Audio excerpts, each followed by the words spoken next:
કેમ છો ગુજરાત? હું છું પ્રિશા. રિયલ એસ્ટેટ એક એવો સેક્ટર છે જે બહુ જ સેન્સિટિવ છે.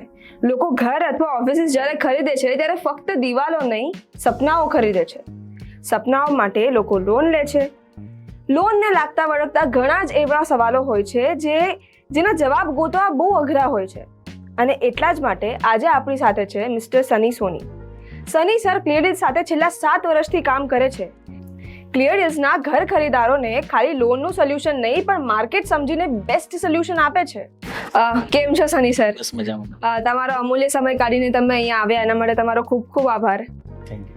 છેલ્લા 7 વર્ષથી તમે લોનની જે પ્રોસિજર કરી રહ્યા છો, ઘણા જ બધા કોમ્પ્લેક્સિટીઝ આવતા હશે, તો આપણે સ્ટેપ બાય સ્ટેપ તો એમાં જશું, પણ તમે એક જનરલ બ્રીફ આપી શકો કે એક કોમનલી એક પ્રોસિજર શું હોતી હોય? હવે તમે જે પ્રમાણે મને કીધું કે બેંકની પ્રોસેસ શું છે, તેમાં 5 તબક્કામાં લોનની પ્રોસેસ થાય છે. પહેલો તબક્કો આવે છે લોન લોગિન કરવાનો. તો બી લોન આપણે પ્રોસેસ કરે પહેલી લોગિન કરે બેંક. લોગિન કર્યા પછી બેંક એની સિસ્ટમમાં નાખે ફાઇલ. પછી ક્રેડિટવાળા એને ક્રેડિટ કરે, લોન સેન્કશન કરે. સેન્કશન થયા પછી પ્રોપર્ટી જે ડન કરી હોય એનું લીગલ, ટેકનિકલ ને વેલ્યુએશન કાઢે. અને એના પછી લોન ડિસબર્સમેન્ટ થાય. ડિસબર્સમેન્ટ પછી દસ્તાવેજ પૂરો કરો એટલે બેંક એમને ચેક જે હેન્ડઓવર કર્યો ડિસબર્સમેન્ટનો એ એમને હેન્ડઓવર કરે. અચ્છા, તો આ પ્રોસિજર માટે લગભગ કેટલા દિવસ 12 લાગતા to હોય છે? 15 વર્કિંગ ડેઝ લાગે. બરોબર. ઘણા બધા લોકો એવું કહેતા હોય છે કે મારે 100% લોન જોઈએ છે, તો એ શું શક્ય છે? અને સપોઝ ડાઉન પેમેન્ટ માટે પૈસા નથી, તો એના માટે શું ફર્સ્ટ ઓફ ઓલ પ્રોસિજર છે? 100% લોન તો કોઈને પ્રોવાઈડ થાય નહીં, કારણ કે આરબીઆઈની ગાઈડલાઈન પ્રમાણે 10% માર્જિન મની તો પર્સનને આપવું જ પડે. જે બાયર છે એમને 10% માર્જિન મની તો એમની જોડે રાખવું જ પડે. ઓકે. અને ડાઉન પેમેન્ટના પૈસા ના? એ કીધું ને 10% માર્જિન મની ઓકે, એ તો આપવું જ પડે. ઓકે. સેલેરીડ વ્યક્તિ હોય અને બિઝનેસમેન હોય, તો શું બંનેની લોનની પ્રોસિજર અલગ અલગ હોય છે અને બંનેને કેટલી મળતી હોય છે લોન? બંનેની પ્રોસેસ અલગ હોય છે. સેલરીડ વાળાને એક ક્રાઇટેરિયા નક્કી કરેલો છે કે 60%, 65% એમના સેલરીના આપવાના. જેમ કે એમની સેલરી હોય 1 લાખ રૂપિયા, તો એમના 60% અમે એઝ અ ઈએમઆઈ તરીકે એમને પ્રોવાઈડ કરી શકીએ. જ્યારે બિઝનેસ પ્રોફાઇલ હોય ત્યારે એમના આઈટીઆર ઉપર, એમના જીએસટી રિટર્ન ઉપર, એમના બેન્કિંગ ઉપર બધી અલગ અલગ સરોગેટ છે. એ સરોગેટ પ્રમાણે બેંક એમને પ્રોસેસ કરે છે આગળ લોન માટેની. બરોબર. બધાના ક્રાઇટેરિયા અલગ અલગ હોય છે. બધાના ક્રાઇટેરિયા અલગ અલગ હોય છે. સેલરીના ફિક્સ હોય છે 60 to 65%, અને બિઝનેસ પ્રોફાઇલ હોય એમને એમના as per banking, as per ITR અને એઝ પર એમના જીએસટી રિટર્ન ઉપર કામ થાય છે. અચ્છા, એટલે બિઝનેસમેન માટે ક્રાઇટેરિયા અલગ હોય છે. હવે તમે જ્યારે લોનની ઘણા બધા લોકોની પ્રોસેસ કરો છો, તો તમને લોકો પૂછતા હશે કે આ બેંકમાં કરાવો અથવા કઈ બેંકમાં કરાવો, તો શું બેંક એવું ફિક્સ હોય છે કે કઈ રીતે તમે ડિસાઈડ કરો કે કઈ બેંકમાં જવું? ડિપેન્ડ છે કસ્ટમર ઉપર. અચ્છા. કસ્ટમર આપણને શું કહે છે કે ભાઈ તમે અમને નેશનલાઇઝ બેંકમાં કરાવવાનું કહો તો અમે નેશનલાઇઝ બેંકમાં, પણ એમાં બી ક્રાઇટેરિયા અલગ હોય છે. જેમ કે બિલ્ડર જોડે પરચેસ કરે, બિલ્ડર 1 કરોડનું મકાન વેચે છે, પણ એમાં દસ્તાવેજ 30% જ કરે છે, મતલબ 30 લાખનો દસ્તાવેજ કરે છે, તો હું નેશનલાઇઝ બેંકમાં એમને અફોર્ડ નહીં કરી શકું. નેશનલાઇઝ બેંક હું એમને પ્રોવાઈડ નહીં કરી શકું, કારણ કે નેશનલાઇઝ બેંકમાં દસ્તાવેજના 90% આપે છે. ઓકે. તો હું સેલરને, બાયરને એ બેંક સજેસ્ટ કરીશ નહીં. એના માટે શામાં જવું પડશે? પ્રાઇવેટ સેક્ટર બેંકમાં, જેમ કોટક છે, એચડીએફસી, આઈસીઆઈસીઆઈ, એ લોકો દસ્તાવેજના 150 થી 200% આપે છે. ઓ અચ્છા. હા, અને વેલ્યુએશનના 80% આપે છે. બરોબર. એટલે ડિપેન્ડિંગ ઓન કસ્ટમર કે ભાઈ અને બિલ્ડર એવું કે ભાઈ હું 100%નો દસ્તાવેજ કરવા માંગુ છું, બરાબર, તો આપણે નેશનલાઇઝ બેંકમાં આપણે એમને અપ્રોચ કરી શકીએ છીએ કે ભાઈ તમે 90 લાખનો દસ્તાવેજ કરો તો અમને એમના 90% અમે દસ્તાવેજ ના આપી શકીશું. ઓકે. 3 પ્રકારની જે બેંક હોય છે, એનબીએફસી હોય છે, પ્રાઇવેટ હોય છે, ગવર્મેન્ટ હોય છે, તો આમાંથી કઈ વધુ ફાયદાકારક એવું કઈ કહી શકાય? ફાયદાકારક એવું કશું નથી, બધી ફાયદાકારક જ છે. ડિપેન્ડ છે કસ્ટમરને કયા બેંકમાં જવું છે, કારણ કે નેશનલાઇઝ બેંક કરીને કોઈ ઓફર આપતી નથી, બરાબર છે, અને પ્રાઇવેટ સેક્ટર બેંકો ઓફર આપે. જેમ કે સપોઝ તમે એચડીએફસી પર તમે લોન કરાવો છો, તમે એના ક્રેડિટ સ્કોર સારા થયા તમારા, એ બેંકને રિલેટેડ તમે 6-7 ઈએમઆઈ ભરો, તો તમને એક એચડીએફસી છે, કોટક છે, જે પ્રાઇવેટ સેક્ટર બેંકો છે, એ તમને અલગથી એક ક્રેડિટ કાર્ડ પ્રોવાઈડ કરે છે, તમારી લિમિટ આપે છે, તો એ બધી અધર ફેસિલિટી તમને પ્રોવાઈડ કરે છે. જેમ કે નેશનલાઇઝ બેંક તમને કોઈ રીતે ફેસિલિટી આપશે નહીં. એમાં એક જ બેનિફિટ કે તમારો રેટ જે પ્રાઇવેટ સેક્ટર બેંકમાં હોય છે એના કરતાં 10-20 પૈસા ઓછો હોય છે. પ્લસ સર્વિસમાં નેશનલાઇઝ બેંકમાં જોવા જાવ તો કસ્ટમરને જાતે ધક્કા ખાઈને એને ફૂલફિલ કરવું પડે છે. બરોબર. ગવર્મેન્ટ એમ્પ્લોય હોય તો લોનમાં કઈ ફરક હોય છે? ગવર્મેન્ટ એમ્પ્લોયમાં લોનમાં કોઈ ફરક ના પડે. અચ્છા, ઓલમોસ્ટ સિમિલર જ હોય છે કે એમને કઈ? ખાલી જો પેન્શનર હોય તો એમને જે લોનનો ક્રાઇટેરિયા છે, લોનનું જે ટેન્યોર છે એ એમને પ્લસ માઇનસ આપણે કરી શકીએ છીએ. અચ્છા, અને પીએમએ જે એ પ્રધાનમંત્રી આવાસ યોજનાની જે અત્યારે જે આપે છે એના માટે, તો એના માટે તો કેવું છે કે 3 લાખની જ આવક હોવી જોઈએ. અચ્છા હા, યરલી. તો એમને જે બેનિફિટ મળે છે ને 25 લાખની અંદરનું હોવું જોઈએ. અચ્છા, એટલે એ ગવર્મેન્ટ એમ્પ્લોય હોય તો આમાં કઈ ફરક ના, પડતો કોઈ ફરક ના પડે, કોઈ ના ફરક પડે. ઓકે. તો રેપો રેટ જે છે 5 વર્ષમાં પહેલી વાર ઘટ્યો એવું ન્યૂઝ બની હતી.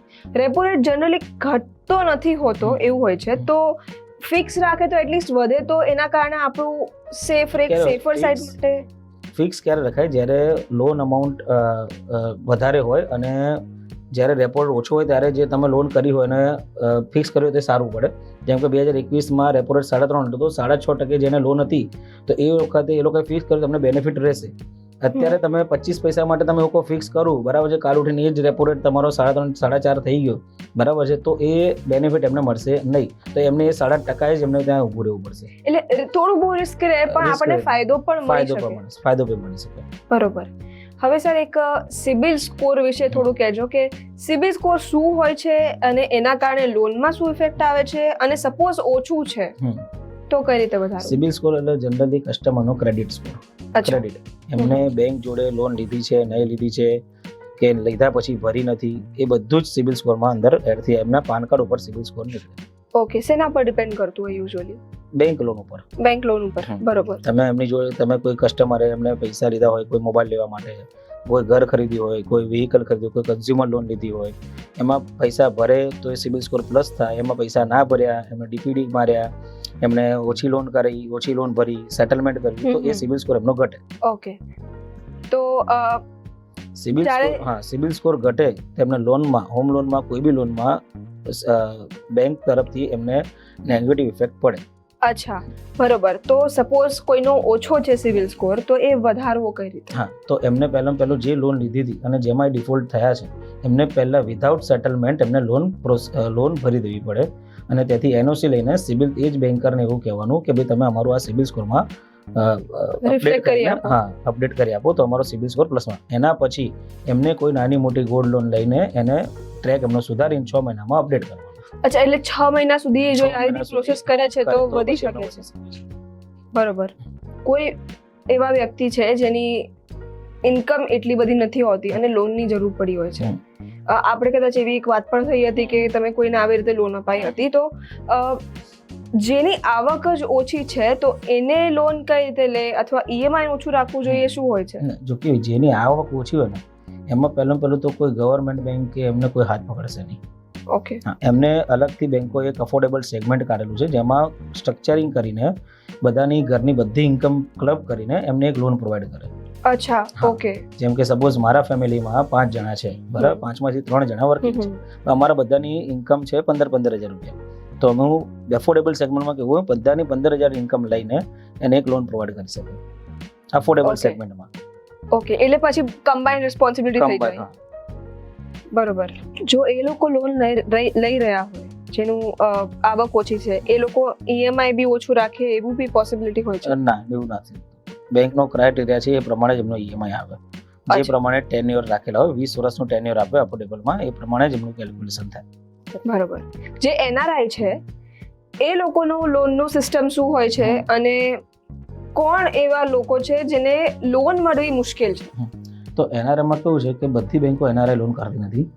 અચ્છા. અમુક જ લોન કરે છે, જેમ કે એચડીએફસી છે, કોટક છે, એસબીઆઈ છે, પણ એ ખાલી ઓનલી સેલરાઇડ પર્સન હોય જ્યાં એનઆરઆઈમાં ત્યાં આગળ જે બી કન્ટ્રીમાં હોય એમને જ પ્રોવાઈડ કરે છે. બિઝનેસ પ્રોફાઇલમાં એનઆરઆઈ લોન નહીં કરે હોમ લોન. ઓકે, બરોબર. અને કમ્પલસરી એનઆરઆઈ ત્યાંના હશે તો અહીંયા એક ઇન્ડિયન પર્સન અહીંયા હોવો જોઈએ લોન સ્ટ્રક્ચર ઉપર. એટલે એના એવું કે આનું કોન્ફિડેન્શિયલિટી આ લઈ રહે છે કે હા, કે અહીંયા એમનું કોઈ અહીંયા આગળ છે, એમના મધર, ફાધર, બ્રધર, સિસ્ટર કોઈ બી કોઈ ટ્રસ્ટવર્ધી લોન ઉપર સ્ટ્રક્ચર ઉપર આવી શકે. બરોબર. તો જ લોન પ્રોવાઈડ થાય, બાકી લોન પ્રોવાઈડ ના થાય. ઓકે. સેલરીડ વ્યક્તિ હોય કે બિઝનેસમેન હોય, એ લોકોનો ક્યાંક ને ક્યાંક એક ફિક્સ્ડ ઇન્કમ હોય છે. સેલરીમાં તો ચલો ફિક્સ નંબર છે, બિઝનેસમાં બી આપણે લગભગ આંકડો કાઢતા હોય છે. સેલ્ફ એમ્પ્લોયડ હોય, ફ્રીલાન્સર્સ હોય, એ લોકોનું એક ફિક્સ ઇન્કમ નથી હોતી. તો એ લોકોને જો લોન જોઈએ તો એની શું પ્રોસિજર હોય છે? જેની ફિક્સ ઇન્કમ ના હોય, ફ્રીલાન્સર કામ કરે, એમને ક્રેડિટ મેનેજર પીડી બેઝ ઉપર કામ કરે. જેમ કે ક્રેડિટ મેનેજર આપણે લોન પ્રોસેસ કરી લોગિન કરી, ત્યાંથી જે બેંકમાં આપણે લોગિન કરી એના ક્રેડિટ મેનેજર જે એનો કેસ જોતા હોય એ એમના ત્યાં વિઝિટમાં જાય અને એમને ક્વેશ્ચન આન્સર કરે. 1.5-2 કલાક બેસે, એમને બધું પૂછે કે તમારી ઇન્કમ કઈથી આવે છે, કેવી રીતે આવે છે, શું છે. પછી કાચા ચિઠ્ઠા હોય તો કાચા ચિઠ્ઠા એમના માગે. એની ઉપરથી એક ઇન્કમ જનરેટ કરે કે ભાઈ આમની ઇન્કમ મહિને 50,000 છે અને આપણે એમને 50% EMI આપણે આપી શકીશું, અમને શો થાય છે એ પ્રમાણે. તો એની ઉપર 25,000 ઉપર એમને ઇન્કમ બેસાડીને એમને લોન પ્રોવાઈડ કરે. અચ્છા, એટલે એ લોકોનો ઇન્કમમાં થોડું બહુ ફ્લક્ચ્યુએશન આવે. હા, તો એ જે પીડી કરવા છે ને પર્સનલ ડિસ્કશન, જ્યારે ક્રેડિટ મેનેજર એમના ત્યાં જાય, એમના શોપ ઉપર જાય કે ઘરે જાય કે પછી જ્યાં બી એમની જે સ્ટેન્ડ બેઠક હોય ત્યાં આગળ જાય, ત્યાં આગળ પૂછપરછ કરે એમની જોડે, બધા જો વાત કરે અને પછી લોન પ્રોવાઈડ કરે. ઓકે, બરાબર. લોન લેવા માટે અમુક જરૂરી દસ્તાવેજો હોય છે.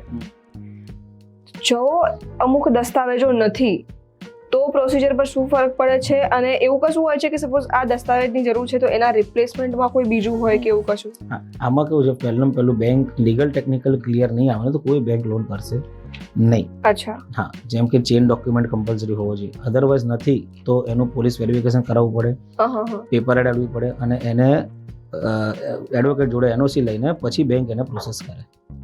બરોબર. લીગલ ટેકનિકલ ક્લિયર નહીં હોય તો કોઈ બેંક પ્રોસેસ કરશે નહીં. લીગલ ટેકનિકલ મસ્ટ છે કે એમાં ક્લિયર હોવું જોઈએ તો જ પ્રોફાઇલમાં એમને લોન બેસાડશે, બાકી ગમે તેવી પ્રોફાઇલ હશે એમાં લોન કરશે નહીં. આ તો થયો ફર્સ્ટ સ્ટેપ વેરિફિકેશન કે આ તો જોશે. એના સિવાય એવા કોઈ ડોક્યુમેન્ટ કરે કે આ તો હોવા જ જોઈએ અથવા આ નહીં હોય તો લોન નહીં થાય? દસ્તાવેજ હોવો જોઈએ, બરાબર છે. અલોટમેન્ટ લેટર, પોઝેશન લેટર હોવા જોઈએ, બરાબર. ના હોય તો પછી સોસાયટી જોડે ઠરાવ કરીને ડુપ્લિકેટ કઢાવવા પડે. દસ્તાવેજ તો કમ્પલસરી, દસ્તાવેજ ના હોય તો બધું જ જો ખોવાઈ ગયું તો બધું પોલીસ વેરિફિકેશન કરીને, અને એ બેંકો તો કરશે જ નહીં. અચ્છા. તમારે NBFC માં જવું પડશે અને ફાઇનાન્સ કંપનીમાં જવું પડશે. બરોબર. તો એની એક અલગ પ્રોસિજર કેરી આઉટ કરીને તમારે ડોક્યુમેન્ટ્સ લઈ અને હાયર રેટમાં કસ્ટમરને જવું પડશે જ્યારે ડોક્યુમેન્ટ ખોઈ ગયા હોય, ત્યારે બધા જ ડોક્યુમેન્ટ ખોઈ ગયા હોય. બરોબર. એટલે આ ડોક્યુમેન્ટની પ્રોસિજર કરી પછી એ લોન માટે ફરીથી એપ્લિકેશન થશે. એપ્લિકેશન કરી શકશે. બરોબર. ઓકે, ઘણીવાર એવું બને છે કે લોનની એકદમ જ જરૂર પડી છે, પણ સપોઝ મારી લોન મેં મૂકેલી એપ્લિકેશન કરેલી હતી, એ રિજેક્ટ થઈ ગઈ, તો એવી કોઈ બેંક છે જે રિજેક્ટેડ લોન ને ફટાફટ અપ્રુવલ આપી શકે એવી કોઈ પ્રોસિજર? કસ્ટમરનો જ વાંક હોય છે કે કસ્ટમર જ્યારે એને તો નોલેજ હોતું નથી કે મારે કઈ બેંકમાં લોન કરવી જોઈએ, એટલા માટે જ અમે કન્સલ્ટન્ટ તરીકે અમને જો અપ્રોચ કરે તો અમને સાચું ગાઈડન્સ આપી. હવે કસ્ટમરની સેલરી જે 50,000 રૂપિયા, એમને જોઈએ છે લોન 40 લાખ રૂપિયા, તો એ કોઈ બી નેશનલાઇઝ બેંક એમને પ્રોવાઈડ નહીં કરી શકે. જેમાં બેંક એ સેલરાઇડ પર્સનને 60 થી 65% એમની ઇન્કમમાં લેશે, એ જ એમનો EMI વધારી શકશે અને એમાંથી EMI જેટલો વધારશે એટલી એમને પ્રોવાઈડ લોન થઈ શકશે. એટલે જેમ કે સપોઝ મારી ઇન્કમ 50,000 છે અને હું મારા 50 લાખનું લોન છે, તો મારે એવી બેંકમાં જવું પડે કે જે મારી ઇન્કમના 60 to 65%, 70% અમાઉન્ટ લે, તો જ મારો EMI અને ટેન્યોર સેટ કરીને એક અમાઉન્ટ નક્કી થાય. ઓકે, એટલે અમુક બેંક્સમાં ફિક્સ હોય છે કે ફિક્સ હોય છે, જેમ કે હા બધી બેંકમાં એક ફિક્સ રેટ છે 60% લે, પણ ડિપેન્ડ છે કસ્ટમરની પ્રોફાઇલ. જેમ કે ગવર્મેન્ટ એમ્પ્લોય તમને 65 બી લઈએ, પ્રાઇવેટ લિમિટેડમાં સારી પોસ્ટ ઉપર હોય તો તમને 70% બી લઈએ. અચ્છા. એ કસ્ટમરને નથી ખબર, પણ જેમ કે HDFC જે કોટા છે 60% જ લે છે. અચ્છા, તો તમારી ડિમાન્ડ અને તમારું જે EMI છે એ બંનેનું કોમ્બિનેશન તમે EMI ડિસાઇડ નથી કરતા હોતા. ઘણીવાર બેંક્સના ક્રાઇટેરિયા જેવા હોય છે કે હવે સપોઝ માનીએ કે કોઈ એવી ડીલ થઈ ગઈ છે કે મને આ ઘર ગમ્યું, આ મારે લેવું છે, પણ એ પ્રોપર્ટી અપ્રૂવડ નથી, તો હવે લોન કેવી રીતે મળશે કે મળશે કે નહીં? જે પ્રોપર્ટી અપ્રૂવ ના હોય, લીગલ, મેં હમણાં વાત કરી, લીગલ ટેકનિકલ ક્લિયર નહીં આવે તો લોન થશે નહીં. બરોબર. એટલે આ ફર્સ્ટ સ્ટેપ જ. હા, લીગલ ટેકનિકલ ક્લિયર નહીં આવે તો ભલે ગમે તેવી પ્રોફાઇલ સારી હશે, એમને લોન પ્રોવાઈડ નહીં થાય. બરોબર. એક આ ક્વેશ્ચન તમને વારંવાર આવતો હશે કે ઇન્ટરેસ્ટ રેટ સપોઝ ઘટી જાય છે તો એ ઓટોમેટિકલી જેને ફ્લોટિંગ રાખેલું હશે એનામાં રિફ્લેક્ટ થશે કે પછી ઘટાડવા માટે કે વધારવા માટે એ રીતનું કોઈ પ્રોસિજર હોય? બેંક કેવું, નેશનલાઇઝ બેંક એમની જાતે ઘટાડી દે છે. ઓકે. જ્યારે પ્રાઇવેટ સેક્ટર છે, NBFC છે, એમાં તમારે એક પ્રોસેસ થ્રુ જવું પડે છે, જેનો એનો ચાર્જીસ આપવા પડે છે. એ ચાર્જીસ પે કરીને તમારો રેટ ઓફ ઇન્ટરેસ્ટ ઘટાડી શકાય છે. આ વસ્તુ ઘટવા માટે જ છે કે પછી વધે તો? વધવા માટે કોઈ નથી, વધે તો વધે તો વધે વધી તો જાય. વધી જશે. ઓકે. ખાલી ઘટાડવા માટે જેમ કે અમે 25 પૈસા ઘટ્યું તો મારે એના માટે એપ્લાય કરવું હોય તો બેંકમાં જઈને મારે એપ્લિકેશન આપવાની, એક એનો જે ચાર્જિસ લખેલો હોય લિમિટેડ એ ચાર્જિસ પે કરું એટલે એ લોકો રેટ ઉપર ઇન્ટરેસ્ટ ઘટાડી દેશે. એટલે ચાર્જિસ ઘટાડવા હોય તો એના માટે અલગથી ચાર્જિસ અલગથી પે charges pay કરવા પડશે. બરોબર. નેશનલાઇઝમાં એ વસ્તુ નહીં થાય, નેશનલાઇઝ એમને જ કરી નાખશે. ઓકે. મારી હોમ લોનનું પ્રી પેમેન્ટ કરવાનું છે તો હું ઈએમઆઈ વધારું કે ટર્મ ઓછી કરું, મને શું ફાયદાકારક રહે? પહેલું તમારે જો પ્રી ઈએમઆઈ કરવું હોય તો પ્રી ઈએમઆઈ કરો તો તમારે ટર્મ ઓછી કરવાની, ટેન્યુર ઓછા કરવાના, વર્ષ ઓછા કરવાના, તો એમાં તમને બેનિફિટ રહેશે. ઈએમઆઈ તો તમે ભરી જ શકો છો અત્યારે જે પ્રમાણે ભરો છો એ પ્રમાણે. એમાં તો જેટલા વર્ષ ઓછા થશે એટલો તમને બેનિફિટ થશે. જેમ કે સપોઝ તમે 20 વર્ષ માટે લોન લીધી છે, તમે 5 લાખ રૂપિયા ભર્યા અને એ લોન તમારી થઈ ગઈ, અત્યારે ભર્યા પછી એમને ટેન્યુર ઓછા કર્યા, 5 વર્ષ ઓછા કર્યા, તો 5 વર્ષનો જે પીરિયડનો જે તમારે રેટ ઓફ ઇન્ટરેસ્ટ ભરવાનું હતું એ ત્યાં ક્લોઝ થઈ ગયું. તમારે ભરવાનું કેટલા 15 વર્ષ માટે, તો એમાં એ બેનિફિટ રહેશે. ટેન્યુર ઓછા કરવામાં બેનિફિટ રહેશે, ઈએમઆઈ ઓછા કરવામાં બેનિફિટ નહીં રહે. ઈએમઆઈ વધારવાનું. હા, ઈએમઆઈ વધારવાનું તો ક્યાં છે? કાં તો તમે ઈએમઆઈ વધારી શકો ને કાં તો ટેન્યુર ઓછો કરો, એ બે વસ્તુ હતી ને. ઈએમઆઈ તો જે છે જ રહેવા દેવાનું છે. ઈએમઆઈ હા એટલે હા, તમે EMI પાર્ટ પેમેન્ટ જે કરો છો બરાબર છે એની વાત કરું છું. ઈએમઆઈ તો એનું જ છે. સપોઝ તમે પાર્ટ પેમેન્ટ કર્યું કે ભાઈ આ 2 મહિના પછી મેં લાખ રૂપિયા નાખી, સીધા પ્રિન્સિપલમાં જમા થશે. ઓકે. તો એ રીતનું તમારે ટેન્યુર ઓછા કરવાના, ઈએમઆઈ એઝ અ જે છે એ જ રાખવાનું. મેં સપોઝ એક લોન લીધી છે અને એનું એક ફિક્સ ઈએમઆઈ થઈ ગયું છે. એવું બન્યું કે મેં જોબ ચેન્જ કરી અથવા મારી સેલરી કોઈ હિસાબથી ડાઉન થઈ ગઈ, છોડી દીધી જોબ, તો આમાં ઈએમઆઈ નું શું, ઈએમઆઈ હું પે ના કરી શકું તો શું થશે? એ તમારા ઉપર ડિપેન્ડ છે કે Okay. કારણ કે તમે તમારી સેલરી ડાઉન કરી છે, તમે ઓછી સેલરીમાં ગયા છો, બેંકને ખબર નથી કે તમે જોબ ચેન્જ કરી છે, તમે બીજી કંપનીમાં લોઅર સેલરીમાં ગયા છો, બેંકને 10 તારીખ આવશે કે 1 તારીખ આવશે એનો ઈએમઆઈ કાપી કાઢશે. બરોબર. તમે ગમે તેટલી જોબ ચેન્જ કરશો, બેંકને ઇન્ટિમેશન નહીં કરો તો બી એને કોઈ ફરક પડવાનો નથી. એ એનો ઈએમઆઈ જે 1 થી 10 તારીખે કાપવાના છે કાપવાના છે. અચ્છા. અને એવું બી નહીં થાય કે તમે ત્યાં જઈને કહો મારી સેલરી 20,000 થઈ ગઈ છે તો મારો ઈએમઆઈ ઓછો કરો, એ બી પોસિબલ નહીં. એટલે શરૂઆતમાં એકવાર જે ફિક્સ થઈ ઈએમઆઈ ગયું. ફિક્સ થઈ ગયો એ તમારો છે, લોન તમારો ટેન્યુર ચાલતું હશે ત્યાં લગીને રહેશે. બરોબર. એટલે પેલું જે પ્રીપેમેન્ટ વાળું હતું તો એમાં આપણે ઈએમઆઈ ચેન્જીસ કરી શકતા હતા. એમાં ઈએમઆઈ ચેન્જીસ કરી શકો. એમાં કેવી રીતે ઈએમઆઈ ચેન્જીસ થાય? જેમ કે સપોઝ તમે 5 લાખ રૂપિયા નાખ્યા અંદર, બરાબર, તમે ટેન્યુર ઓછા ના કર્યા તો એ 5 લાખ રૂપિયા પ્રિન્સિપલમાં જમા થઈ જાય તો તમારી 20 લાખની લોન છે 15 લાખની, તો પછી 15 લાખ ઉપર એ 20 વર્ષ માટે ટેન્યુર ફિક્સ થશે અને તમારો એક ઈએમઆઈ નીકાળશે લોકો. એટલે ત્યારે ઈએમઆઈ ચેન્જ થાય છે, બાકી ચેન્જ નથી ઈએમઆઈ કરી ચેન્જ ના શકાતું. થાય, ઈએમઆઈ ચેન્જ ના થાય. તમે પ્રિન્સિપલ ભરો નહીં તો તમારી ઈએમઆઈ ચેન્જ થાય નહીં. હવે આજકાલ તો ઘણા બધા કિસ્સાઓ બને છે. અમુક કિસ્સાઓ એવા પણ હોય છે કે અંડર કન્સ્ટ્રક્શન પ્રોપર્ટી છે. મેં તો એના માટે લોન એપ્લિકેશન કરી દીધી, લોન ભરી દીધી, ઈએમઆઈ પણ સપોઝ ચાલુ થઈ ગયા છે કે થવાના છે. બિલ્ડર વાર કરી રહ્યા છે તો હું લોન કેન્સલ કરી શકું કે એવું કઈ પ્રોસિજર હોય છે?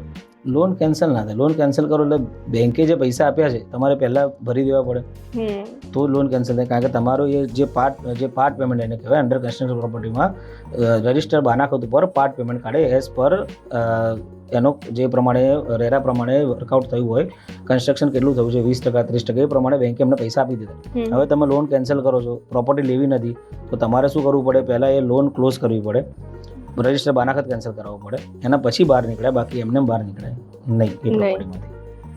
બરોબર. એટલે મેં જે પેમેન્ટ પહેલા કરેલું છે, પેમેન્ટ કર્યું છે, હવે તમે પેમેન્ટ તો કરી જ દીધું છે. હા, બિલ્ડરને પેમેન્ટ તમારું 30% જે રજિસ્ટર payment. હા ડાઉન પેમેન્ટ આપેલું છે, બેંકે રજિસ્ટર બાનાખત ઉપર એમને રેરા પ્રમાણે જેટલું કન્સ્ટ્રક્શન થયું છે એ પેમેન્ટ બી આપી દીધું છે. હવે તમે કેન્સલ કરાવજો તમારે 2 વસ્તુઓ ક્લોઝ કરવી પડે. એક તો બેંકની લોન ક્લોઝ કરવી પડે તમારા પૈસે, બરાબર છે. બિલ્ડર તમને ના નથી પાડી રહ્યું, બરાબર છે, પણ તમે ના પાડી દેજો. ટાઈમ રેરામાં તો એવું હતું કે રેરામાં ટાઈમ ફિક્સ લખેલો જ હોય કે ભાઈ પચીસના પર બિલ્ડરનું કેવું છે 3, 4, 5 મહિના એમનું લેટ થતું જ હોય છે. થતું હોય તો જે મેં પેમેન્ટ કર્યું છે એ મને પાછું મળશે જો હું કેન્સલ કરાવું? કેન્સલ, હા, પેમેન્ટ કર્યું એ પાછું મળે. એ બી એમના રજિસ્ટર બાનાખતમાં શું મેન્શન કરેલું છે કે સપોઝ તમે કેન્સલ કરો છો પ્રોપર્ટી તો તમારે કેટલું પેમેન્ટ પાછું મળે. અથવા બિલ્ડર તમને કહે છે કે ભાઈ તમારે કેન્સલ હું કરું છું તો કઈ રીતે પેમેન્ટ કરે, એ ટર્મ એન્ડ કન્ડિશન એ રજિસ્ટર બાનાખતમાં લખેલી જ હોય. એ બધા બિલ્ડરની અલગ અલગ ટર્મ્સ એન્ડ કન્ડિશન હોય. ડાઉન પેમેન્ટ ભરી દીધું હોય તમે, ખાલી લોન ના લીધી ડાઉન પેમેન્ટ ભર્યું તો એ તમને પાછા આપવા માટે બંધાયેલા હોય છે. અચ્છા પણ તમે લોન સ્ટ્રક્ચર પર ચડાવી દીધું એ મકાન હા, અને એકવાર ઈએમઆઈ નું ઈએમઆઈ ચાલુ થઈ ગયો તમારો, તો પછી એ તમારે બંને પ્રોસેસ કરવી પડશે. ડાઉન પેમેન્ટ તમને આપી શકશે, તમે તમારે તો કે ભાઈ મને આ પ્રોપર્ટી નથી સજેસ્ટ થતી, તો એ ડાઉન પેમેન્ટ એ તમને પાછું આપી શકે છે. ઓકે. કોઈ એક પર્ટિક્યુલર વ્યાજ દરમાં તમે અગ્રી કરી લીધું હતું કોઈ એક સર્ટન પીરિયડ ઓફ ટાઈમ પહેલા, હવે વ્યાજ દરમાં બીજે કોઈ જગ્યાએ કદાચ સારું છે, તો રીફાઇનાન્સિંગ નું શું હોઈ શકે અને ચેન્જ કરી શકાય કે નહીં? બેંક ચેન્જ કરી શકાય? બેંક 1 વર્ષ પછી ચેન્જ કરી શકે. ઓકે. હા, અને સપોઝ 1 વર્ષ પછી ચેન્જ ના કરવું હોય તો કસ્ટમર પોતે બેંકમાં જાય અને એક રિક્વેસ્ટ નાખે કે ભાઈ મને આ હાયર રેટ પોસાતો નથી, જો તમે મને કરી આલતા હો તો મારા બેંક જોડે જોડાવવું છે, અધરવાઇઝ મને બેંક ટ્રાન્સફર મારવી છે. અચ્છા, એટલે તમે બેંકને બી રિક્વેસ્ટ કરી શકો કે તમે હા, તમારે એમને રિક્વેસ્ટ કરવાની કે જો તમે મને ઓછા રેટમાં મારે કરી આપતા હોય તો મારા બેંક જોડે તમારી જોડે જોડાઈ રહેવું છે, અધરવાઇઝ નથી જોડાવું તો મને બેંક ટ્રાન્સફર કરવું છે, તો મને જે અમુક જે મારા ડોક્યુમેન્ટ રિક્વાયરમેન્ટ છે મને આપી દો. જેમાં 3 ડોક્યુમેન્ટ રિક્વાયરમેન્ટ છે, ફોરક્લોઝર લેટર હોય છે, લિસ્ટ ઓફ ડોક્યુમેન્ટ હોય છે અને સ્ટેટમેન્ટ ઓફ અકાઉન્ટ હોય છે. ઓકે. એટલે આ આપશો ને એટલે સામેવાળી જે બેંક છે તમને 110% જે તમારો રેટ ઓફ ઇન્ટરેસ્ટ છે એ તમને જે જોઈએ છે એ પ્રમાણે નહીં પણ થોડું ઘણું તો ડાઉન કરીને આપશે, કારણ કે એ બી કસ્ટમરને જવાબ દેવા માંગતા નથી હોતા. આ વસ્તુ થઈ આપણે જે ફર્સ્ટ બેંક જેની સાથે આપણે સંકળાયેલા હતા એ સિવાય આપણે જ્યારે બેંક ટ્રાન્સફર લેવું છે તો બીજી બેંકની સાથે બી કઈ ડીલ કરવાની આવતી હશે? હા, આવે. બીજી બેંકને બી સેમ જે બેંકે જે પ્રોસેસ કરી છે એ જ બેંકે આ પ્રોસેસ કરશે, લીગલ ટેકનિકલ વેલ્યુએશન બધું સાથે. એટલે ફરીથી જ શરૂ થશે. મેં કોઈ લોન લીધી હોય તો હવે હું ઓવરડ્રાફ્ટ અકાઉન્ટ બનાવી શકું કે લોનને કારણે અપ્રૂવ જ નહીં થાય? ઓવરડ્રાફ્ટ તો કેવું છે, એમને ફર્નિચર માટે લેવું હોય, અમાઉન્ટ વધારવી હોય તો એના માટે કરી શકે છે. અમુક જ બેંકો આપે છે જેને ટોપઅપ લોન કહેવામાં આવે છે. અચ્છા, તો એક ટોપઅપ લોન કરી શકાય છે. હા, જેમ કે તમે ડ્યુરેશન પછી 6 મહિના પછી એઝ પર વેલ્યુએશન સપોર્ટ કરશે તો જે ટોપઅપ લોન મળશે, બાકી ટોપઅપ લોન નહીં મળી શકે. તમે સપોઝ ઘર લીધું 6 મહિના પછી તમારા ફર્નિચર ને ફિક્સચર માટે જોઈએ છે લોન, તો એ તમને પ્રોવાઈડ કરી શકે છે એઝ પર વેલ્યુએશન. મારી લોન જે છે એ પ્રી અપ્રૂવ થયેલી છે તો એની જો લિમિટ્સ હોય છે એ શું વધી શકે? કેવું છે, તમારી જે પ્રી અપ્રૂવ લોન હોય તમારી એઝ પર ઇન્કમ પ્રમાણે અપ્રૂવ કરેલી હોય. અચ્છા. તો એ ઇન્કમ પ્રમાણે તમે મકાન જોવા જશો તો લોન બેસશે નહીં. તમારે મકાન લીધું 50 લાખ, તમારે 30 લાખ, તો લોન પ્રોવાઈડ 30 લાખની થવાની છે, મકાન 50 લાખનું છે. તો એટલા માટે એ તમારી નોર્મલ ઇન્કમ ઉપર એ બેંક તમને પ્રોવાઈડ કરે છે. બીજી બેંક એમની સર્ટન ક્રાઇટેરિયા હોય, એ ક્રાઇટેરિયા ઉપર તમને લોન આપી છે ઇન્કમ ઉપર. બીજી બધી અલગ અલગ પ્રોડક્ટ હોય છે, પ્રોડક્ટમાં સેટ કર્યું હોતું નથી, તો એમને શું કરવું પડે, બીજી અલગ પ્રોડક્ટ કરવી પડે, અલગ પ્રોડક્ટમાં જવું પડે જેમાં અલગ ઘણી બધી પ્રોડક્ટો છે, એના પછી એમને લોન પ્રોવાઈડ કરવી પડે. બરોબર. એટલે મારી પ્રી અપ્રૂવ લોન છે, પ્રી અપ્રૂવ એટલે 30 લાખની જ પ્રી અપ્રૂવ છે, પણ તમારે 40 લાખની જોઈએ તો ના થાય. ઓકે, એટલે આપણે પછી કોઈ ફેરફાર ના કરી શકીએ? ના થાય. 30 લાખની અમને ફિક્સ કરી નાખી, 30 લાખ લઈને તમે આપીશું, પછી તમે અધર એડ ઇન્કમ કરો છો કોઈ ઘરના ફેમિલી, તો વસ્તુ અલગ છે. ઓકે, એટલે તમે પેલું જે ક્લબ્ડ હોમ લોન ની જે વાત કરી, એ વસ્તુ અલગ છે, આ વસ્તુ બી અલગ છે. એ ખાલી અફોર્ડેબલ સેગમેન્ટની છે. અચ્છા. આ તો કેવું કે સપોઝ તમારી ઇન્કમ 50,000 છે, બરાબર, 50,000માં તમારે 50 લાખ લોન સુધી પ્રોવાઈડ થવાની નથી, તો તમે ઘરમાં કોઈ બીજી અધર ઇન્કમ હોય જેની સારી ઇન્કમ હોય, 40-50,000 હોય, તો એ ક્લબ કરીને જેમ કે હસબન્ડ વાઈફ હોય, મધર ફાધર હોય, બરાબર છે, એ રીતનું ક્લબ કરીને એ અમાઉન્ટ બેસાડી શકે છે. બાકી તમને મેં તમારા ઉપર ફિક્સ કર્યા કે ભાઈ તમારી ઇન્કમ તમારા એકાઉન્ટ ઉપરથી 30 લાખ કરી તો એ 30 લાખ જ મળશે તમને. ઓકે, એટલે જો મારે ચેન્જીસ કરાવવા હોય તો મારે કદાચ કોઈ બીજી બેંકમાં બી જવું પડે જેમાં તમારી ઇન્કમના પર્સન્ટેજ વધારે લેતા હોય. ઓકે. જો ઘર જૂનું હોય, વધારે જૂનું હોય, તો એના કારણે લોનમાં કઈ ઇફેક્ટ આવતો હોય છે? સપોઝ કે મારું ઘર 30 વર્ષ જૂનું છે તો એના કારણે લોનમાં કઈ ચેન્જીસ આવતા હોય કે ફરક પડતો હોય છે? બેંકનો એક ક્રાઇટેરિયા હોય છે કે ભાઈ એક લિમિટ રાખી છે કે ભાઈ 60 યર્સ લગીને, જેને પ્રોપર્ટીની એજ 60 યર લગીને જ અમે લોન પ્રોવાઈડ કરી શકીએ. અમુક બેંકોએ 50 લગી રાખી છે. તો હવે આજે તમારી 1 કરોડની આપણે લોન કરીએ છીએ, બરાબર છે, તો 20 વર્ષ માટે તમારી ઇન્કમ પ્રમાણે 20 વર્ષ માટે લોન બેસતી નથી. મારે એના માટે જવું પડે 30 વર્ષમાં. તો 30 વર્ષમાં જો તો જ તમારી ઇન્કમ પ્રમાણે તમારે ઘર ખરીદવાની લોન પ્રોવાઈડ થઈ શકે છે. તો 20 વર્ષ માટે એજ બાકી છે, પ્રોપર્ટીની એજ 50 વર્ષ છે, બેંકે મને એવું કીધું કે ભાઈ આની એજ હું 50 વર્ષ માટે લોન કરીશ પ્રોપર્ટીની, તો મારે 20 વર્ષ જ રહ્યા, હું 20 વર્ષ માટે તમારી ઇન્કમમાં એ સેટ થતું નથી, તો મારે શું કરવું પડે, જે ઇન્કમ 60 વર્ષ માટે જાય એમાં જવું પડે. બસ 30 વર્ષ જૂની પ્રોપર્ટી, એમાં એનું વેલ્યુએશન બી ઓછું આવે, કારણ કે ઓલમોસ્ટ એ પ્રોપર્ટી જૂની થઈ જ ગઈ હોય, બરાબર છે, એના ડોક્યુમેન્ટ પાર્ટ બી અમુક ખોઈ ગયેલા હોય ના હોય, એટલે લીગલ ટેકનિકલમાં બી ઇસ્યુ આવે, પ્લાન પાસ ના થયેલા હોય અમુક પ્રોપર્ટીમાં. જેમ કે પહેલાં તો કેવું હતું, સપોઝ અત્યારના જુઓ તમે જૂના જે પેન્ટ હાઉસ હતા એ કોઈ પ્લાન પાસ વગરના હતા, બરાબર, એ કોઈ પ્લાન નતા પાસ હા બિલ્ડર શું કરે, ઉપર જે મકાન જે ટેરેસ ખાલી હોય એની ઉપર 2 BHK 3 BHK બને ને એક અલગથી આપી દેતા હતા. દસ્તાવેજમાં મેન્શન પ્લાનમાં હોય નહીં, બરોબર તો એ લીગલ ટેકનિકલ ઓકે ના આવ્યું એટલે વેલ્યુએશન ઘટી જાય, બરાબર છે. એટલા માટે જૂની પ્રોપર્ટીને મોટા ભાગે છોડી દો તો સારું. બરોબર. પણ સર એક સવાલ હતો હા, એની અંદર તમારે ટેનેમેન્ટ હોય, બરાબર, કે ભાઈ લેન્ડ હોય તો એની વેલ્યુ આવી શકે. ફ્લેટ હોય, બરાબર, જૂનું કન્સ્ટ્રક્શન, એની વેલ્યુ ના આવી શકે. બસ એક ક્વેશ્ચન હતો કે હમણાં હું પોળો જોવા ગઈ હતી, ત્યાં 200-300 વર્ષ જૂના પણ ઘરો છે. તો એ પાવર ઓફ એટર્ની વાળા ઘરો છે, બરોબર. તો પાવર ઓફ એટર્ની વાળા ઘર ઉપર લોન થાય ને. હા, એમાં ઇમ્પેક્ટ ફી ભરીને, સ્ટેમ્પ ડ્યુટી ભરીને ગવર્મેન્ટમાં પ્લાન પાસ કરાવ હોય તો એની ઉપર અમુક બેંકો લોન આપે છે. બાકી nationalise bank, private sector bank એ કોઈ લોન આપતી નથી. NBFC માં જવું પડે. અચ્છા, એટલે એને પહેલા લીગલાઇઝ કરાવો, એનું પ્રોપર્ટી કાર્ડ કઢાવો તો બેંક એમનો હાથ પકડે, બાકી હાથ. અચ્છા, જોઈન્ટ હોમ લોન જે લેતા હોય છે એના શું ફાયદા હોય છે અને કોના નામે લે તો વધુ ફાયદા મળે? ફાયદામાં તો કેવું છે મેડમ કે લેડીઝના નામે લે તો સરકારે 1% વેવર આપેલું છે સ્ટેમ્પ ડ્યુટીમાં. બાકી કોઈ વેવર કોઈ બેંક આપતી નથી. ખાલી સ્ટેમ્પ ડ્યુટીમાં વેવર મળ્યું છે જે 6% લે છે જેન્ટ્સના નામે કરે, અને લેડીઝના નામે કરે તો 5% લે છે.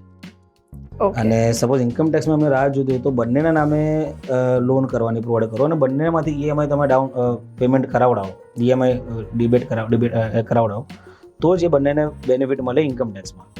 અધરવાઇઝ જેના ખાતામાંથી EMI જતો હોય એમને જ બેનિફિટ મળે ઇન્કમ ટેક્સમાં. ઓકે, એટલે તમે જોઈન્ટ કરાવો તો બંનેને થોડો ફાયદો મળે. જોઈન્ટ કરાયા પછી બંનેમાંથી EMI જાય તો જ ફાયદો મળે. ઓકે, એ તમે જે લેડીઝની વાત કરી કે જો લેડીઝના નામે લે છે તો એમાં ખાલી જે સ્ટેમ્પ ડ્યુટી વાળું હતું એમાં જ, બાકી લોનમાં નહીં. કોઈ ફાયદો નહીં. હા, એક ઘણો મોટો ડાઉટ સોલ્વ થયો કે ઘણા લોકો કહેતા હોય છે કે લેડીઝના નામે લો તો તમને વધુ ફાયદો થાય છે, પણ એ ફક્ત સ્ટેમ્પ ડ્યુટીમાં જ ફાયદો મળતો હોય છે. હોમ લોન માટે લોન ઇન્સ્યોરન્સ ઘણા લોકો લેતા હોય છે, તો એ લેવું જોઈએ કે ના લેવું જોઈએ, અને કયા કિસ્સામાં એ લેવું ફરજિયાત છે? મારા હિસાબે તો કમ્પલસરી હોમ લોન ઇન્સ્યોરન્સ લેવું જોઈએ, હેલ્થ ઇન્સ્યોરન્સ. એનું મેઇન કારણ છે આ કોરોનામાં તમે જોયું હશે ઘણા બધાની પ્રોપર્ટી ઓક્શન થઈ ગઈ છે. કારણ કે જે અર્નિંગ પર્સન હતું, જેમ કે હું અર્નિંગ પર્સન છું, બરાબર છે, મને કંઈ થયું તો મારો EMI તો મારા ફેમિલી ભરી શકવાના નથી, બરાબર છે. તો જો મેં ઇન્સ્યોરન્સ લીધો હશે તો ઇન્સ્યોરન્સ કંપની એ લોન પેડ કરી દેશે અને મારી પ્રોપર્ટી ફ્રી કરી દેશે, મારા જે વારસદાર છે એમને આપી દેશે. અધરવાઇઝ મેં લોન લીધી છે અને મેં ઇન્સ્યોરન્સ નથી લીધો, બરાબર, એ પ્રોપર્ટી ક્યાં જતી રહેશે? બેંક જોડે, અને બેંક એના લોન જે લીધી છે આપણે એ તો એનો પૈસા કવર કરવાનો છે, તો બેંક ઓક્શન બોલાવી દેશે. ઓકે, તો મસ્ટ છે કે ઇન્સ્યોરન્સ કમ્પલસરી, ભલે ગમે તેલો ઇન્સ્યોરન્સ આવે એ કમ્પલસરી લો. બરોબર. એટલે સપોઝ કોઈ ખરાબ કારણ કંઈક એવું થયું છે, કારણસર તેમનું મૃત્યુ થયું છે કે ભાઈ મેડિકલ ઇસ્યુના લીધે એમને એ થયું છે તો એ ઇન્સ્યોરન્સ એમને બેનિફિટ રહેશે. ઓકે, એટલે બેંક કમ્પલસરી ઇન્સ્યોરન્સ, જ્યાંથી ઇન્સ્યોરન્સ લીધો છે એ બેંક તમારું EMI પે કરી દેશે. બેંક EMI નહીં પે કરે, બેંક લોન જ પે કરી દેશે. ઓકે, એટલે આ મેડિકલ ઇશ્યુ હોઈ શકે તો પણ કોઈ બી ઇશ્યુ, ખાલી સુસાઇડ. ઓકે, હા, એમાં બેંક ઇન્સ્યોરન્સ વાળા હાથ એમને પ્રોવાઈડ નહીં કરે ઇન્સ્યોરન્સ. બાકી એમને એટેક આવે છે, કોઈ બી મેડિકલ ઇશ્યુથી એમને ડેથ થાય છે તો એમને એ મળી જશે. ડેથ થાય છે ત્યારે કે ખાલી કોઈ મેડિકલ ઇશ્યુ થયો છે? મેડિકલ ઇશ્યુ લે, સપોઝ અર્નિંગ પર્સન છે, બરાબર છે, એમાં બી ઇન્સ્યોરન્સમાં બી અલગ અલગ ક્રાઇટેરિયા છે. ઓકે, EMI નો ઇન્સ્યોરન્સ હોય તો EMI બી બેંક ભરી શકે છે. જેમ કે એમને ગવર્મેન્ટ છે, એમનો પગ ભાગી ગયો કે હેન્ડીકેપ થઈ ગયા, એ એમને જોબ હવે જવાતું નથી તો એ બેંક બી EMI પે કરી શકે જ્યાં સુધી એ વર્કિંગ ના થઈ શકે ત્યાં સુધી. અચ્છા, ત્યાં સુધીનો ડ્યુરેશન EMI થઈ જશે. અલગ અલગ છે, એટલે ડિપેન્ડ કરે છે કે તમે કયો ઇન્સ્યોરન્સ લીધો છે. એ બેંક વાળા બી એમને સમજાવે છે. બેંક દ્વારા જ્યારે અમે લોન કરીએ છીએ, બેંક લોન કરે પછી ઇન્સ્યોરન્સ વાળા એમને એક પ્રોડક્ટ સમજાવે બધી કે તમારે કયા ટાઈપનો ઇન્સ્યોરન્સ જોઈએ છે. તે બધા ઇન્સ્યોરન્સ એમને સમજાવ્યા પછી કે મારા ઇન્સ્યોરન્સ જોઈએ છે તો આ ઇન્સ્યોરન્સ. આ ફેસિલિટીની ખબર જ નથી કે આવું કઈ હોય છે. ઇન્સ્યોરન્સ પણ મસ્ટ છે, કોઈ બી લોન લો ઇન્સ્યોરન્સ મસ્ટ લો. ઇન્સ્યોરન્સ કમ્પલસરી લો તો બેનિફિટ તો છે જ. એ એક અમાઉન્ટ માટે તમે એવું કહો છો કે મારે $1 લાખ $2 લાખ વધારે જાય છે બરાબર. તો એના માટે એ 1.5 લાખ વધારવા માટે જ્યારે તમને આવા ડિસીઝ થાય કે આવું કંઈક થાય તો એ 1.5 લાખ રૂપિયા બી બહુ મહત્વ આપે છે. હવે લોન માટે એજ ક્રાઇટેરિયા વિશે વાત કરીએ તો ગવર્મેન્ટમાંથી કોઈ રિટાયર થયું છે, કોઈ પેન્શનર છે તો શું, અને કોઈ વ્યક્તિ જે નોર્મલ પ્રાઇવેટ જોબ કરીને બહાર આવ્યું છે અને 50+, 60+ એજ છે તો એ લોકોને લોન જોઈતી હોય તો શું હોય છે, કે ડિફરન્સ હોય છે? હા, ગવર્મેન્ટ એટલે તો પેન્શનર હશે તો અમે એમને ગવર્મેન્ટ કોઈ બી બેંક, નેશનલાઇઝ બેંક છે, અમુક પ્રાઇવેટ સેક્ટર બેંક છે, એમને 5 થી 7 વર્ષનો ટેન્યુઅર આપી શકે છે. જેમ કે 60 થયા તો એમને 70 વર્ષ લગીનું આપણે જઈ શકીશું. 10 વર્ષના પીરિયડ માટે આપણે એમને પ્રોવાઈડ કરી શકીશું. અને બિઝનેસ પ્રોફાઇલ હશે તો 75 લગીને જઈ શકીશું. 70 to 75 લગીને જઈ શકીશું. જેમ કે 60 યર્સ છે તો હું 15 વર્ષ માટે આપી શકીશ SEMP વાળા, મતલબ સેલ્ફ એમ્પ્લોય વાળાને, અને સેલરીડને હું 70 વર્ષ લગીને આપી શકીશ. તો આવા જ ઘણા બધા ક્વેશ્ચન્સ હતા. આખી ટીમને અમે બોલાવી હતી એકચ્યુઅલી કે તમે તમારા સવાલ અમને આપો, અને આજે લિસ્ટ હતી ઘણી લાંબી હતી. અમે એને એક સવાલમાં કઈ રીતે વધારેમાં વધારે જવાબ કવર થઈ શકે એવી રીતે અરેન્જ કરેલું હતું. અને આનાથી હું એવું માનું છું કે લગભગ લોનને લગતા બધા જ સવાલોના જવાબ કવર થઈ ગયા હશે, અને કોઈ પણ કન્ફ્યુઝન હશે તો ક્લિયર થઈ ગયા હશે. જો આના સિવાય વધારે કંઈ ડાઉટ્સ હોય, કોઈ ક્વેશ્ચન્સ હોય તો ડેફિનેટલી અમને જણાવજો. અને ત્યાં સુધી થેન્ક યુ સો મચ આવવા માટે, અને બહુ જ સારું એક્સપ્લેન કર્યું છે, તો thank you so much. Okay, clear deals છેલ્લા 7 વર્ષથી બ્રોકરેજ વગર ખરીદદાર અને વેચનારને ડીલ્સ આપે છે. જો તમારે ફાઇનાન્સ અથવા લોનની સર્વિસ જોતી હોય તો ક્લિયર ડીલ્સના ઘણી જ બેંક સાથે ટાઈઅપ્સ છે. તો આ બેનિફિટ ઉપાડવા માટે નીચે આપેલા નંબર પર સંપર્ક કરો.